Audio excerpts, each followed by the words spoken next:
Hello दोस्तों, स्वागत है आप लोग का एक बार फिर से अपना एडू हब यूट्यूब चैनल पर। आज हम लोग बढ़ेंगे एनसीईआरटी सीरीज के अगले अध्याय की ओर, जिसमें हम लोग देखेंगे व्यापारी, राज्य और तीर्थयात्री के बारे में। हम लोग अभी देख रहे हैं क्लास 6 के एनसीईआरटी हिस्ट्री के 9वें चैप्टर को। ठीक है, तो हम लोग देखने जा रहे हैं व्यापारी, राज्य और तीर्थयात्री। इसमें हम लोग देखेंगे सबसे पहले कि व्यापार और व्यापारी के बारे में। देखिए, आखिर ये व्यापार और व्यापारी होता क्या है। ठीक है, पहले हम लोग देखेंगे व्यापार और व्यापारी।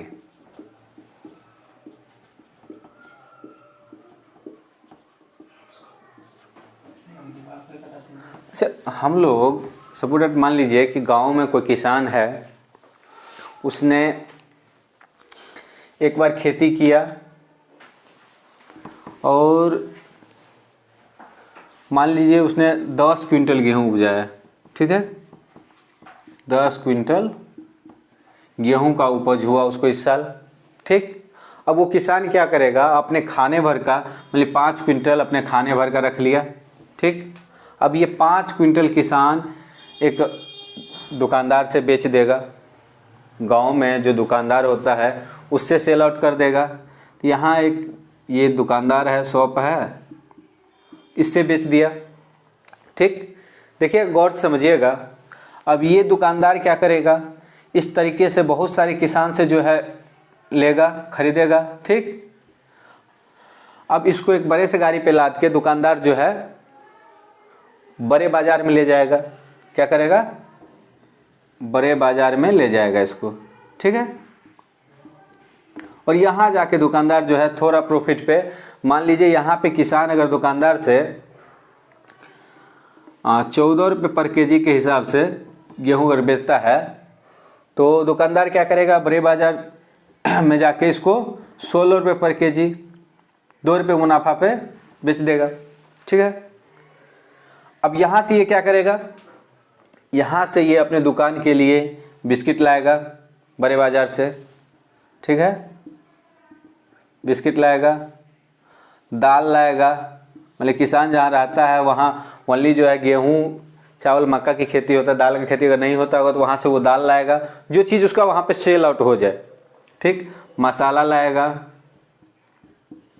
तो हम क्या देख रहे हैं कि अब यहाँ से ये सामान जो दुकानदार खरीदेगा, बिस्किट खरीदेगा, दाल खरीदेगा, सपोर्टेड मान लीजिए बिस्किट इसको 4.5 रुपये पर पैकेट अगर पड़ रहा है, तो ये आके यहाँ से जो है यहाँ पे किसान है। ठीक, अब किसान से ये जो है इस बिस्किट को ये 5 रुपये पर पैकेट बेचेगा। ठीक, तो इस तरीके से ये जो व्यापारी वर्ग होता है, ठीक, अब ये तो किसान है, ये उपजाता है, प्रोडक्शन करता है। ठीक, अब ये इससे थोड़ा इससे बेचा, फिर ये बड़े बाजार में बेचा, यहाँ से थोड़ा मुनाफा हुआ। ठीक, फिर बड़े बाजार से सामान खरीद के वापस ये किसान को बेचेगा। तो ये जो बीच वाला वर्ग है ये व्यापारी हो गया, और इन सब के बीच में जो ये चल रही है, ठीक, ये हो गया व्यापार। ठीक, और ये हो गया व्यापारी। दुकानदार क्या हो गया, व्यापारी। ठीक है, समझ में आशा करते हैं समझ में आ गया होगा आप लोगों को। आगे बढ़े। इसमें हम लोग जो है मुख्य रूप से दक्षिण भारत के विषय में देखेंगे।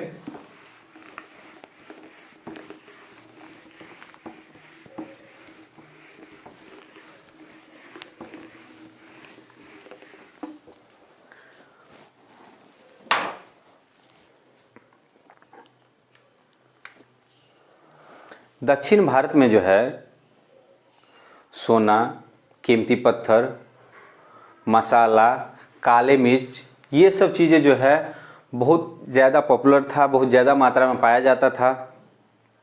काली मिर्च जो है रोम साम्राज्य के लोगों को इतना पसंद था कि काली मिर्च को वो लोग काला सोना के नाम से जानते थे। ठीक है, अब ये लोग जो हैं व्यापारी लोग जो वहाँ के हैं, वो जो है सड़क के रास्ते से या फिर समुद्री जहाज के माध्यम से ये जो काली मिर्च वगैरह था इसको रोम तक पहुँचाते थे। क्योंकि दक्षिण भारत में काफ़ी ज़्यादा मात्रा में जो है रोम के सिक्के भी मिले हैं, जिससे हमें ये पता चलता है कि रोम के साथ उस समय अच्छा व्यापार था। ठीक है, हम लोग इसको थोड़े थोड़े टॉपिक वाइज देखते हैं।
ठीक है, इसको क्या काली मिर्च को जो है रोम साम्राज्य के लोग काला सोना कहते थे।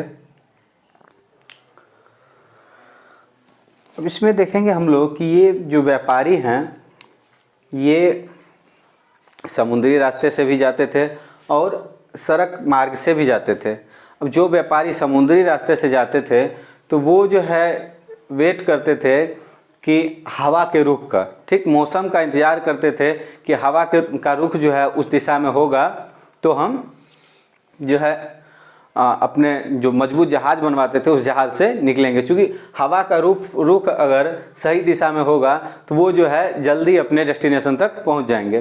कुछ व्यापारी जो है अरब सागर और बंगाल की खाड़ी के रास्ते भी जाते थे। ठीक है, अब हम लोग देखेंगे कि दक्षिण भारत के जो राज्य हैं उसके विषय में।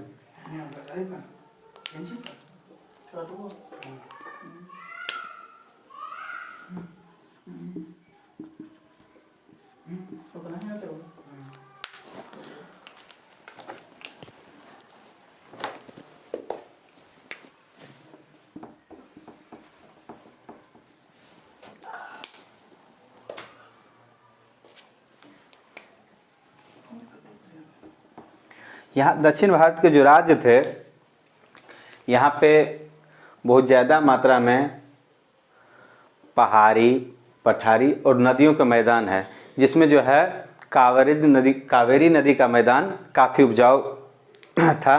ठीक है, कावेरी नदी का मैदान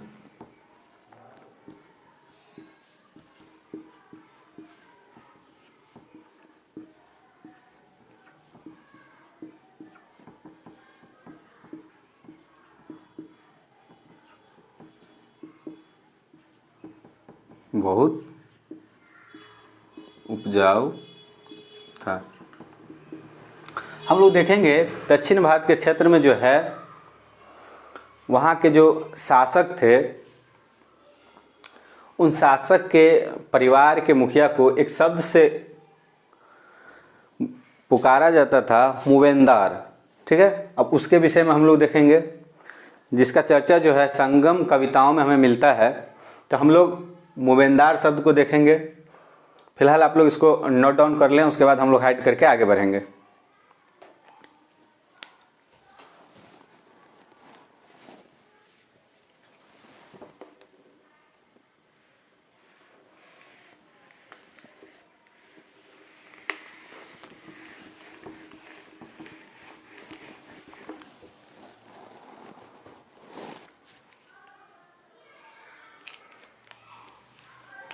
एक शब्द है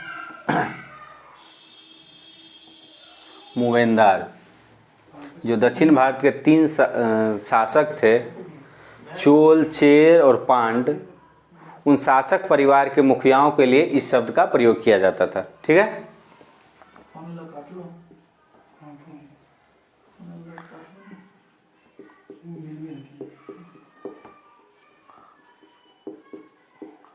दक्षिण भारत के 3 शासक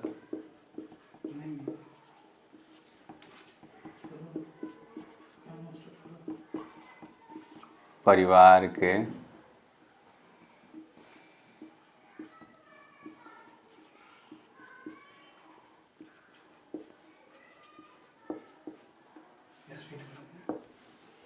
मुखियाओं के लिए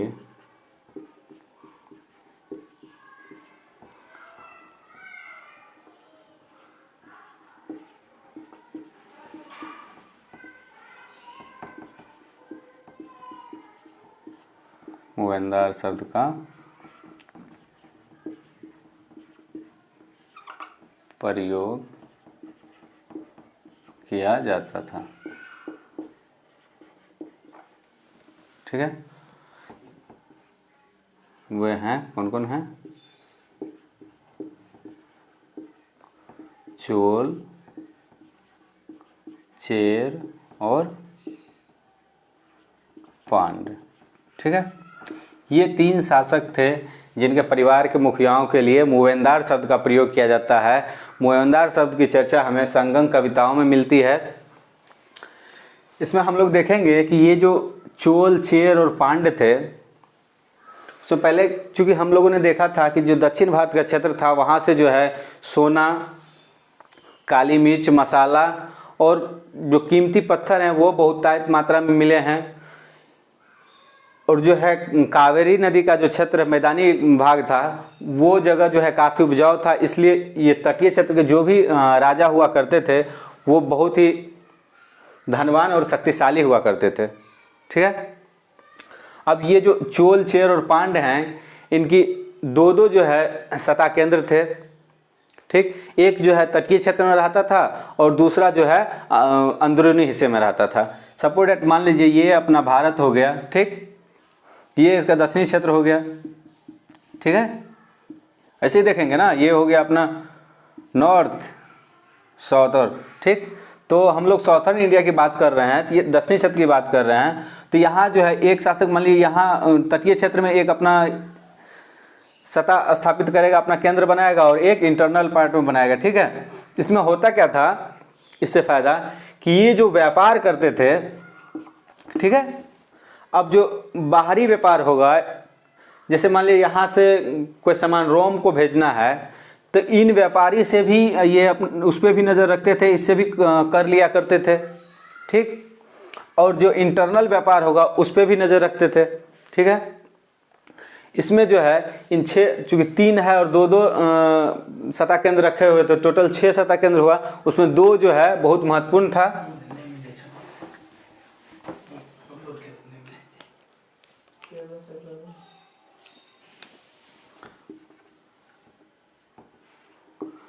दो महत्वपूर्ण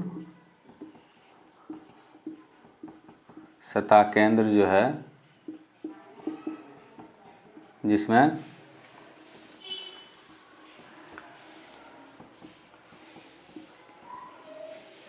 चेर का जो है पतन था पुहार या कावेरीपट्टनम। ठीक, पुहार या कावेरी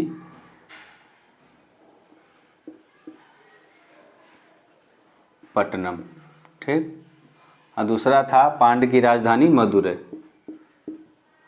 और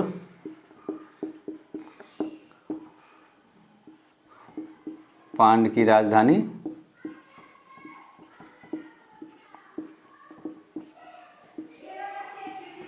मदुरै। ये दोनों जो है काफ़ी प्रसिद्ध था। ठीक है, यहाँ के जो राजा हुआ करते थे वो कर बहुत कम और उपहार ज़्यादा लेते थे। ठीक, कभी कभी ये राजा लोग जो है सैनिक अभियान पे जब निकलते थे तो जिस क्षेत्र में निकलते थे उस क्षेत्र से जो है कर इकट्ठा करते थे। जो कर होता था वो जो है कुछ अपने पास रखते थे, कुछ अपने रिश्तेदारों को, सैनिकों को, और कुछ कवियों को दान में दे दिया करते थे।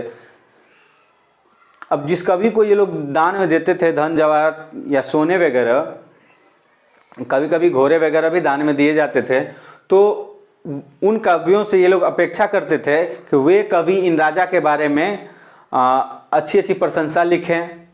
ठीक है, अब इसी क्रम में ये जो है लगभग 2300 साल पहले चल रहा था। कब चल रहा था?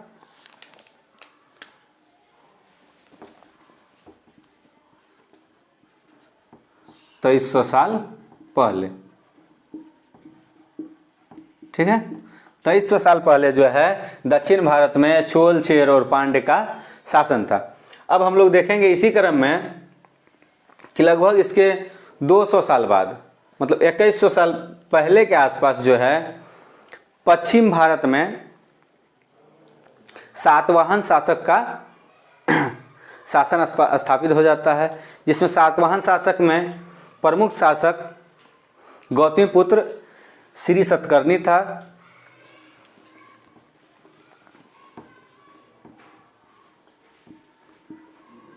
पश्चिम भारत में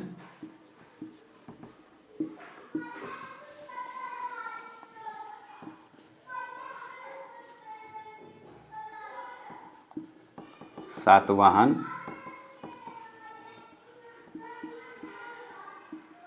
शासक शासन स्थापित होता है। ठीक, कब होता है? लगभग 2100 साल पहले।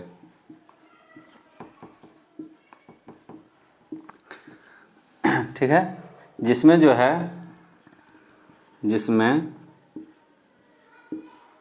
सबसे प्रसिद्ध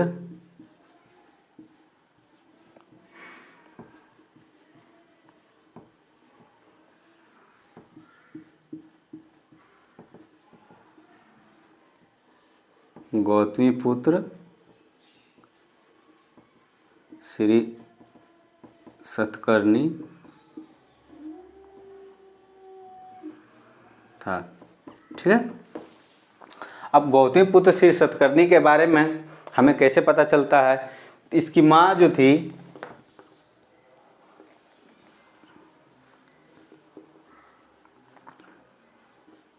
उसके माँ के द्वारा, कौन थी उसकी माँ?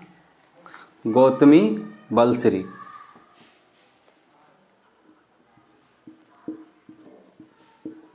गौतमी बलश्री के द्वारा दान किए गए अभिलेख से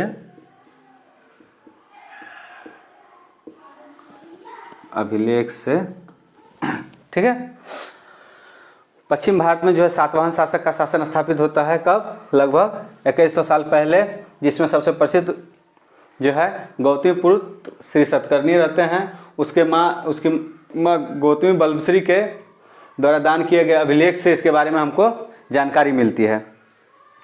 अब इसको जो है सातवाहन शासक जो भी थे उनको जो है दक्षिणापथ के स्वामी कहा जाता था। क्या कहा जाता था? जितने भी सातवाहन शासक थे उनको दक्षिणापथ के स्वामी कहा जाता था।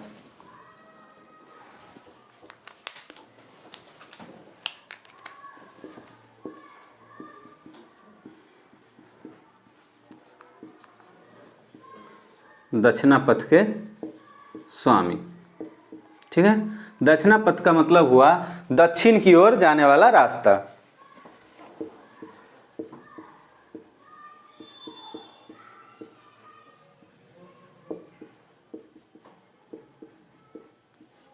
दक्षिण की ओर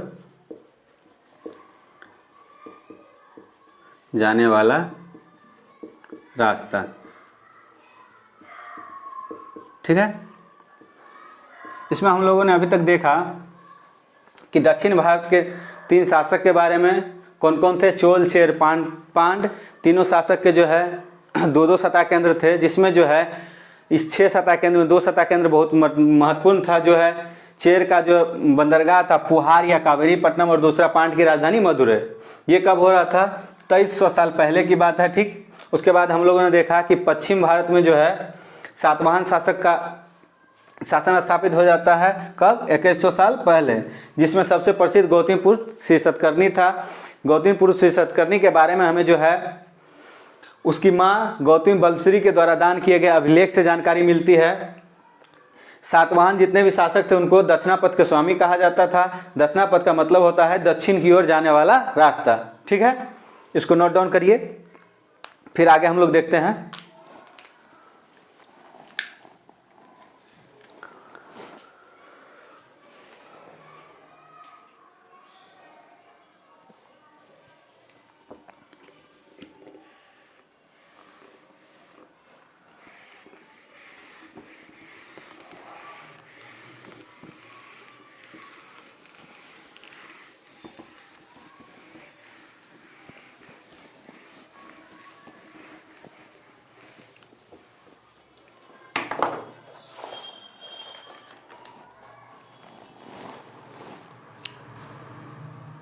अब हम लोग देखेंगे रेशम मार्ग के बारे में, यानी सिल्क रूट के बारे में।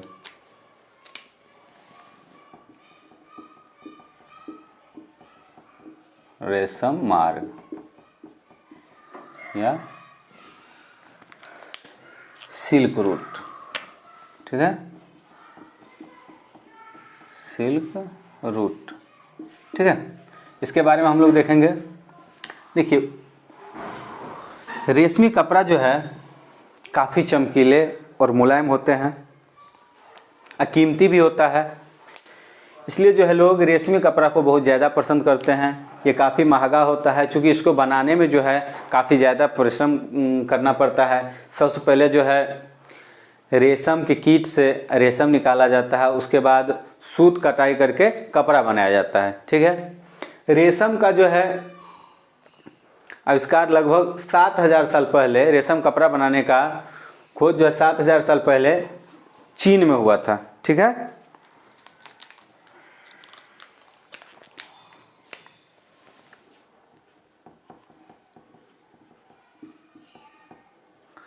रेशम के कपड़ा बनने की शुरुआत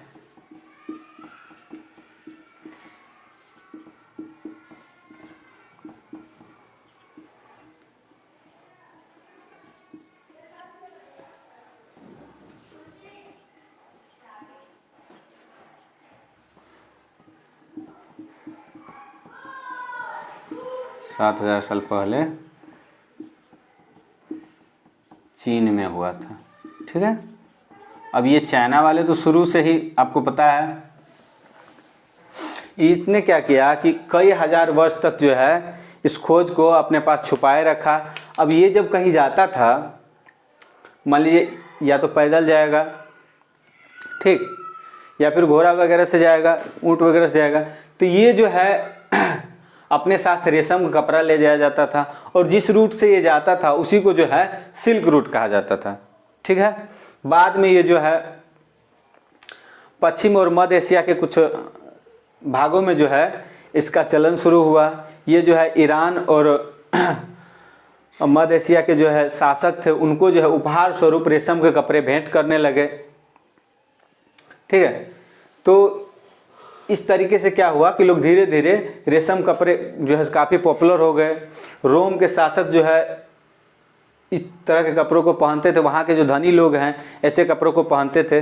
इस तरीके से जो है रेशम के कपड़े का यानी सिल्क के क्लॉथ का काफ़ी ज़्यादा विकास हुआ। अब इसमें हम लोग देखेंगे कि ये जो सिल्क रूट था इस पे जो है सबसे पहले कुषाण का शासन था। किसका था?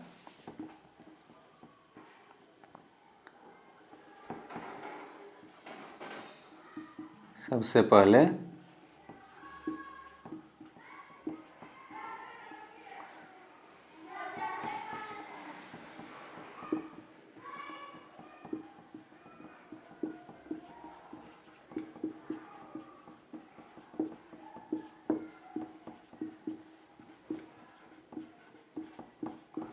सिल्क रूट पर जो है इस समय कुषाण शासकों का नियंत्रण था। करीब 2000 साल पहले की बात हो रही है। इस पे जो है कुषाण शासकों का नियंत्रण था। अब शासक क्या करते थे सिल्क रूट पर नियंत्रण रख के? शासक को क्या फ़ायदा होता था? एक तो ये जो रेशम के कपड़े हैं जो काफ़ी कीमती होते थे, ये शासक को उपहार स्वरूप मिलते थे और कर भी मिलता था शासक को। जो व्यापारी जाते थे सिल्क रूट से, चूंकि सिल्क का कपड़ा इसलिए महंगा होता था कि चीन से लाने में पहाड़ और काफ़ी सारी जो है रेगिस्तान पड़ता है, जिस वजह से ये जो है काफ़ी महंगा हो गया था। तो इसलिए जो है सिल्क रूट पर जो व्यापारी यात्रा करते थे उनसे जो है कर लिया जाता था और बदले में उनको जो है जो रास्ते में लुटेरे होते थे उनसे सुरक्षा प्रदान किया जाता था। ठीक है, कब की ये बात है? लगभग 2000 साल पहले की। अब हम लोग देखेंगे इसमें कि बौद्ध धर्म का प्रसार किस तरीके से होता है। ठीक,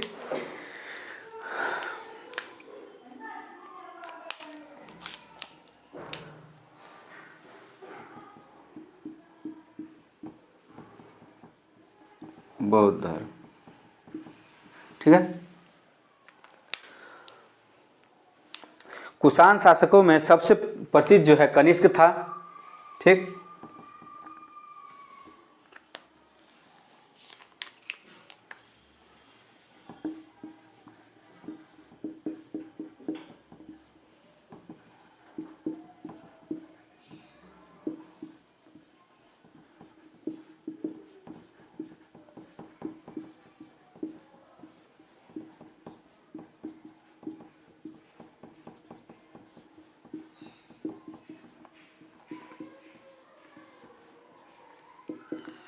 कनिष्क जो है बौद्ध परिषद का गठन करता है। क्या करता है?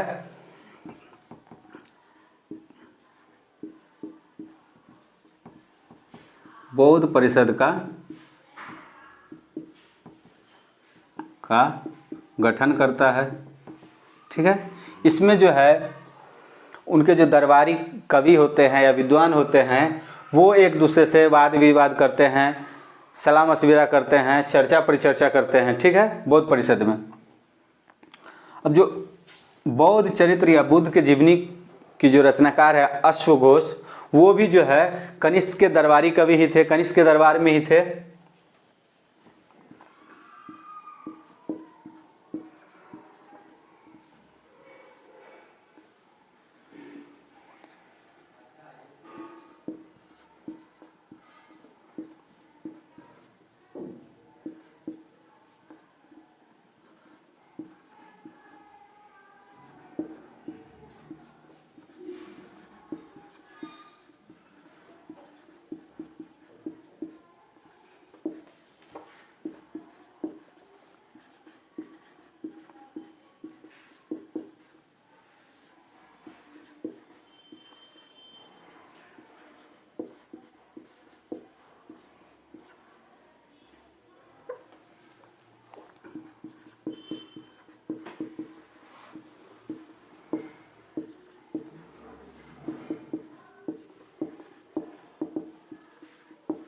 ठीक है, बुद्ध की जीवनी या बुद्ध चरित्र के रचनाकार अश्वघोष जो है कनिष्क के दरबार में थे। यहीं पर जो है बौद्ध धर्म की एक और शाखा महायान का विकास होता है। ठीक है,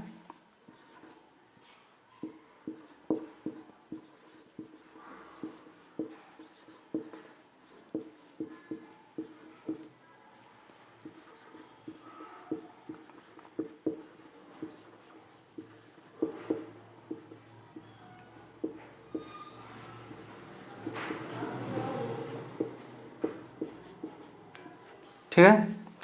बौद्ध धर्म की महायान शाखा का विकास होता है। इसमें क्या होता है, दो परिवर्तन होता है महायान शाखा में। एक जो पहले जो है बुद्ध धर्म की जो भी चीज़ें थे उनको सांकेतिक रूप से देखा जाता था। जैसे भगवान बुद्ध की अगर या निर्वाण प्राप्ति को देखा जाए तो एक पीपल के वृक्ष के संकेत के रूप में देखा जाता था। लेकिन अब जो है भगवान बुद्ध की मूर्ति बनने लगी थी जो काफ़ी ज़्यादा मात्रा में मथुरा और तक्षशिला जैसे जगहों पे बनने लगी थी। अब इसमें जो है एक और परिवर्तन हुआ कि जो लोग बोधिसत्व को मानते थे, जिनको ज्ञान प्राप्त हो जाता था, उसके बाद क्या होता था कि लोग एकांत में जाके साधना करते थे। लेकिन अब इसमें वो परिवर्तन हो गया, लोग एकांत में जाके साधना करने के बजाय लोग जो है एक दूसरे को शिक्षा देने लगे। ठीक है, एक दूसरे को शिक्षा दीक्षा देने लगे घूम घूम कर। तो इन दो चीज़ों का जो है इसमें परिवर्तन हुआ। ठीक है, अब आगे हम लोग देखें। अब हम लोग कुछ जो है तीर्थयात्री के बारे में देख लेते हैं।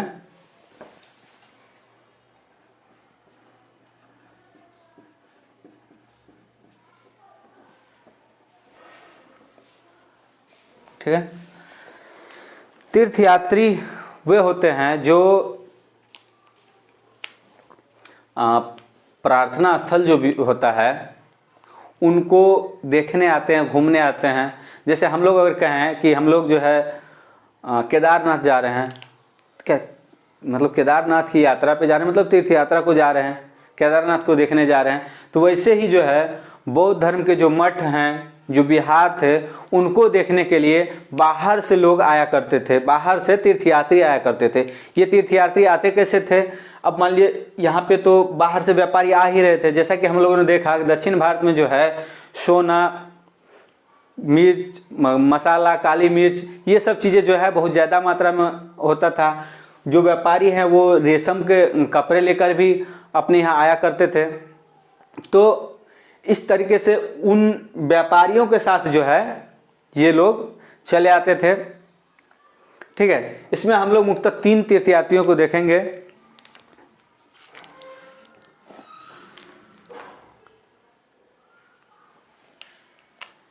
इसमें पहला जो है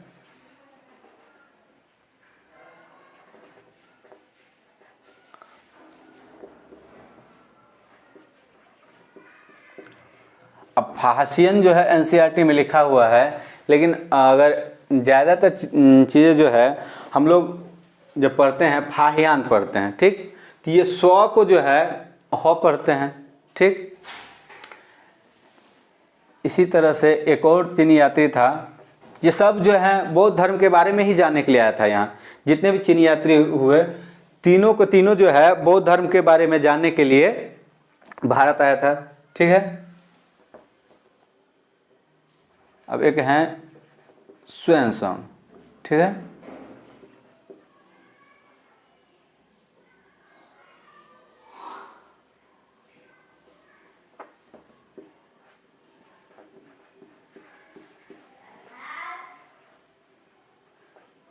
और एक हैं इत सिंह।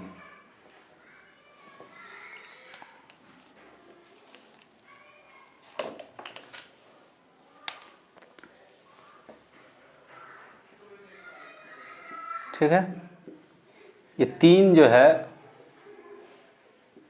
तीर्थयात्री जो है भारत आए थे।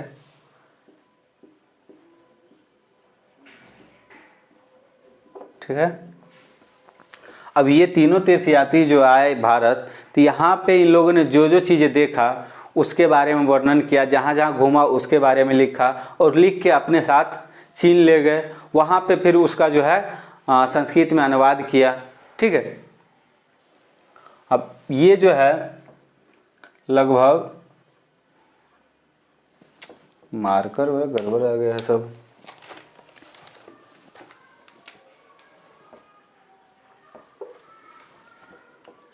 यार टिको मार्कर काम नहीं कर रहा। 1600 साल पहले आया। ठीक, ये 1400 साल पहले आया। इसके 50 साल बाद, यानी 1350 साल कहा जाए, पहले इत सिंह आया। ठीक है, अब इन लोगों ने आया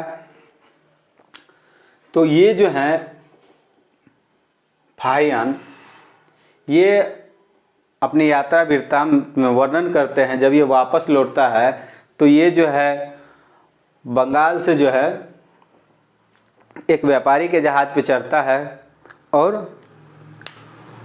वहाँ से जो है उनके साथ ये जाता है। रास्ते में जो है तूफान आ जाती है, करीबन 2 दिन की यात्रा होती है, उसके बाद तूफान आ जाती है। तो सारे व्यापारी जो हैं अपने अपने सामान नदी में फेंकने लगते हैं, चूँकि उनको जान बचाना रहता है। इसने भी अपना सामान फेंका, लेकिन यहाँ से जो ये पांडुलिपियाँ एकत्रित करके गया था, बुद्ध की मूर्ति लेके गया था, उन सब चीज़ों को ये अपने पास जो है साथ में लेके जाता है। ये लिखता है कि उस समय अगर सूर्य, चांद और तारे ये चीज़ें नहीं हो तो दिशा का अनुमान लगाना मुश्किल हो जाता है। अगर रात अंधेरी हो और बारिश हो रही हो तो हवा के दिशा में ही चलना बेहतर रहता है। ठीक है, ये सब चीज़ें ये अपने यात्रा वृत्तांत में लिखता है।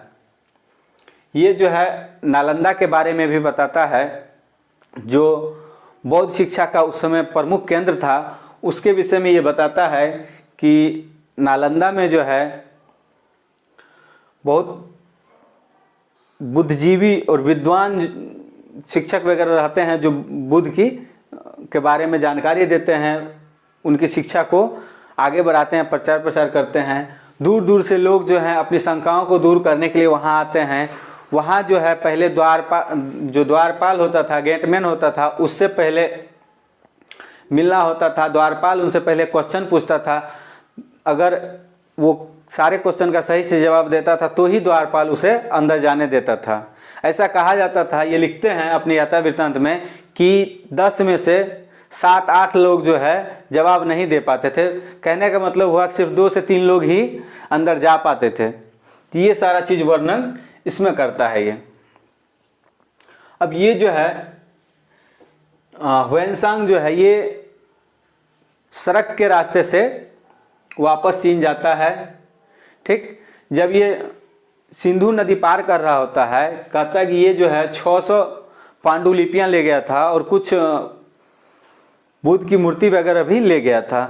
तो सिंधु नदी पार करते वक्त इसका नाव पलट जाता है और करीबन 50 से 60 जो है पांडुलिपियाँ खो जाती है। और ये फाइनली जब चीन पहुंचता है तो अपना पूरा जीवन जो है उन पांडुलिपि को संस्कृत अनुवाद करने में लगा देता है, या नहीं, चीनी अनुवाद करने में, वो अपने भाषा में ट्रांसलेट करने में लगा देता है। ठीक है, इस तरीके से इन लोगों के यात्रा वृत्तांत के बारे में हम लोग देखते हैं। इसके बाद हम लोग देखेंगे भक्ति। ठीक है,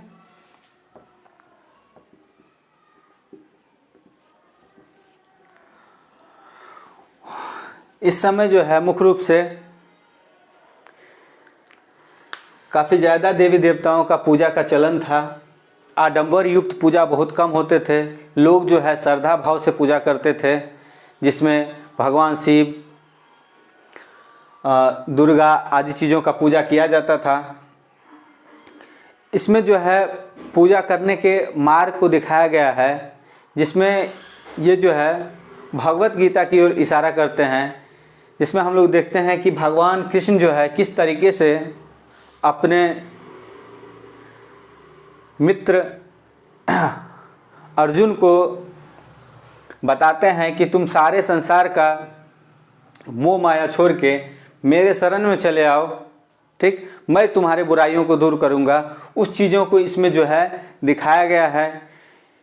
मूर्ति कला के माध्यम से भी जो है भक्ति को प्रकट किया गया है। लोग कहते हैं कि भगवान को जिस रूप में, इसमें कहा गया कि भगवान को जिस रूप में आप देखना चाहोगे उस रूप में पाओगे। और इसको लेके लोगों ने जो है भगवान के अलग अलग रूपों का जो है मूर्ति के रूप में निर्माण भी किया है। इन सब चीज़ों के बारे में हम लोग भक्ति में देखते हैं। ठीक है, अब एक शब्द है इसमें कि हिंदू शब्द जो है, जिसको हम लोग आज धार्मिक कहते हैं, ये हिंदू शब्द एक्चुअली जो है, जिस तरीके से हम लोग इंडिया शब्द जो है सिंधु नदी को जो उस साइड वाले लोग थे, सिंधु नदी के जो पश्चिम क्षेत्र में लोग रहते थे, उनको जो है इन लोगों ने वहाँ के जो पश्चिम वाले जो लोग थे, वहाँ जो सिंधु नदी के आसपास के लोगों को सिंधु नदी को जो है इंडस कहा था, ठीक है। और इंडस से ही जो है यहाँ इस तरफ जो इस क्षेत्र में जो लोग रहते थे, पूर्व के क्षेत्रों में जो लोग रहते थे, उस लोगों को वहाँ के क्षेत्र के प्रदेश को जो है इंडिया कहा था। अब इसी तरीके से जो है सिंधु नदी को ही ये लोग हिंदू कहते थे, ठीक है। इस तरीके से हम लोगों ने देखा कि ये जो है हमारा अध्याय कंप्लीट होता है। सॉरी, सिंधु नदी को नहीं, मतलब सिंधु नदी के क्षेत्र में जो भी लोग रहते थे उसको हिंदू कहते थे। ये कोई रिलीजियस के रूप में बाद में प्रचलित होने लगा, ठीक है। इस तरीके से हमारा ये जो 9वां चैप्टर है ये कंप्लीट होता है। मिलेंगे अगले अध्याय में फिर, तब तक के लिए धन्यवाद। जय हिंद।